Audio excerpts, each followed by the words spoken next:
Hoje, atendendo a pedido, a gente vai falar da história da inflação. E aí, como foi a sua Economic?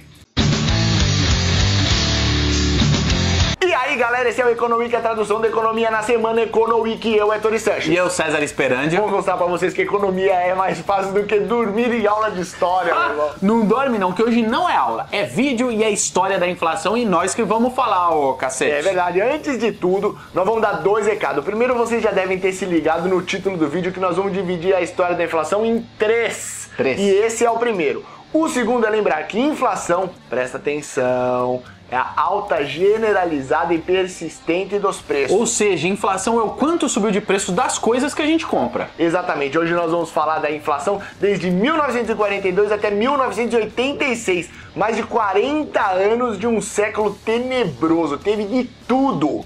Então é o seguinte, vamos dividir esse período todos pelas moedas que estavam em circulação na época. De 1942 a 1967 foi a era do cruzeiro. E teve de tudo nesse período. Teve término da Segunda Guerra, teve início da Guerra Fria, teve início da Guerra do Vietnã, assassinato de John Kennedy, tudo isso mexeu com a economia. Exato, no Brasil, Getúlio Vargas fez que foi, não foi, acabou fundo. JK fez 50 anos em 5, Jânio renunciou e o medo comunista pairava no ar. Até que os milicos tomaram a bagaça em 1964. A inflação durante a era cruzeiro andou dessa forma. Entre 40 e 50, o planejamento do país era para desenvolver a indústria e a infraestrutura e ninguém ligava muito para a inflação. Além disso, as guerras deixavam tudo mais instável, inclusive a inflação ficava meio jogada. Já na década de 60 teve o Plano Trienal, que além de buscar o crescimento do PIB, também queria segurar a inflação.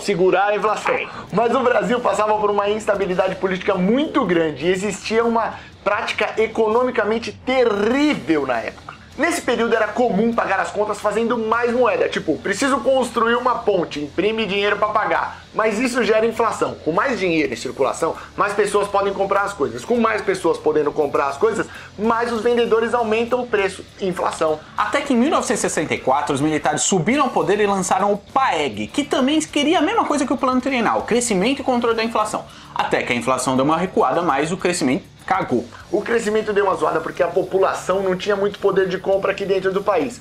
E nós exportávamos pouca variedade de produto, pouco tipo de produto, exatamente. Assim, quando tinha problema na safra de café, por exemplo, o crescimento era uma merda e as contas públicas não fechavam as contas. Exato. Com o desequilíbrio nas contas e a dívida externa crescente, a moeda cruzeiro foi perdendo valor. Com isso veio o Cruzeiro Novo de 1967 a 1970. Essa moeda era considerada passageira, pois iria entrar valorizada com 3 zeros a menos, e depois de um tempo de estabilização eles voltariam ao cruzeiro. No período eles lançaram o PED, que buscava o crescimento baseado no capital privado ao invés do fortalecimento do Estado. Esse plano, mais o PAEG, organizaram o Brasil para que o milagre econômico pudesse existir no período seguinte. Nesse período a inflação recuou para uns 18% ao ano. É pouco. E aí decidiram que estava na hora de voltar para o cruzeiro de 1970 a 1986. Ocorreu um sucesso estrondoso de 1972 a 1974, com a inflação relativamente baixa e um crescimento galopante proporcionado pelo primeiro PND. Mas por incrível que pareça, ocorreu uma merda, e não foi culpa nossa. Ocorreram os chamados choques do petróleo, uma alta fortíssima do preço internacional do petróleo que levou a inflação junto com ele. Depois do primeiro choque em 73, o pessoal tentou repetir a fórmula para crescer e lançou o segundo PNT.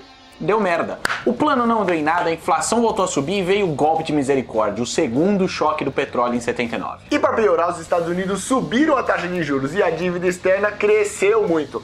Pagando a parcela da dívida, não sobrava muita grana pro governo investir aqui, malandro. A coisa piorou quando o México disse, foda-se, não tem essa grana para pagar minha dívida e não vou pagar, tô nem aí. Como os investidores estrangeiros que achavam que a gente era tudo farinha do mesmo saco, nós tivemos um colapso econômico. Tinha uma dívida externa gigante e ninguém queria emprestar uma grana pra nós porque achava que nós ia dar um calote que nem o mexicano. Já ouviu falar que a década de 80 foi uma década perdida? Vocês acham que já tá ligado de tudo, mas eu já adianto, a cena vai ficar muito pior no próximo vídeo. É isso aí, meu irmão. O segundo vídeo já tá agendado, finalizamos o primeiro aqui. Daqui a pouco tem mais história da inflação. Compartilha esse vídeo no Facebook, pô. Tem alguma dúvida? Manda um e-mail, manda um WhatsApp. Tá vendo o nosso número aqui? Se você adicionar a gente no WhatsApp, além de bolar uma ideia bacana aqui com a gente ainda vai mandar todo o conteúdo primeiro pra você. O conhecimento é sempre uma saída. Até semana que vem.